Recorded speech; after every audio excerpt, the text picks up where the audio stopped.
আসসালামু আলাইকুম রহমতুল্লাহ বরকাতুহু। সম্মানিত এলাকাবাসী ও আমার ভিডিও যারা দেখেন, আপনারা অনেকেই দেখছেন যে গতকালকে আমি আম পাড়ছিলাম। তো এই আম আমার ছেলে এখন খাচ্ছে। বিশ্বাস করবেন না, আমার ছেলে যে খাচ্ছে আমার যে কত ভালো লাগছে। মা বাবার এরকমই হয়, নিজে না খেয়ে ছেলে মেয়েদেরকে খাওয়ায়। প্রত্যেকের মা বাবাই যে একটা ভালো খাবার হলে নিজেদের ছেলে মেয়েদেরকে খাওয়ায়। আর ছেলে মেয়ে যদি সুশিক্ষায় শিক্ষিত না হয়, দিনী শিক্ষায় শিক্ষিত না হয়, দেখা যায় যে বড় হয়ে তারা মা বাবাকে দেখে না।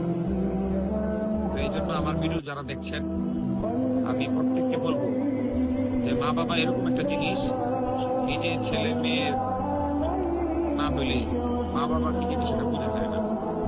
তো এই জন্য আমি সবাইকে, যারা ভিডিও দেখছেন, সবাইকে আবেদন করবো, আমাদের প্রত্যেকের মা বাবা আমাদেরকে এরকমই মনোভূত করে, নিজে না খেয়ে ছেলে মেয়েদেরকে খাওয়ায়। এই জন্য যাদের মা বাবা আছেন তারা, তাদেরকে আপনারা খেদমত করবেন।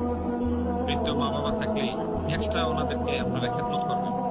আর যারা মা বাবার খেদমত করবেন, কখনোই আপনারা ঠকবেন না। দুনিয়া এবং আখেরাতে আপনারা জিতবেন। আর মা বাবাকে আপনারা আলাদা করে দিবেন, মা বাবার খেদমত করবেন না, তাহলে আপনি জীবনও সুখী হইতে পারবেন না। দুনিয়াতেও আপনি সুখী থাকতে পারবেন না, আর আখেরাতেও আপনি সুখী থাকতে পারবেন না। এই জন্য সবাইকে একটা কথাই বলবো, যে প্রত্যেকেই যার যার জায়গা থেকে মা বাবার সাথে আন্তরিক ব্যবহার করবেন, আন্তরিকতার সাথে মা বাবার খেদমত করবেন। আর যাদের মা বাবা দুনিয়াতে নাই, তাদের জন্য দোয়া করবেন, নামাজ পড়া, দান করা,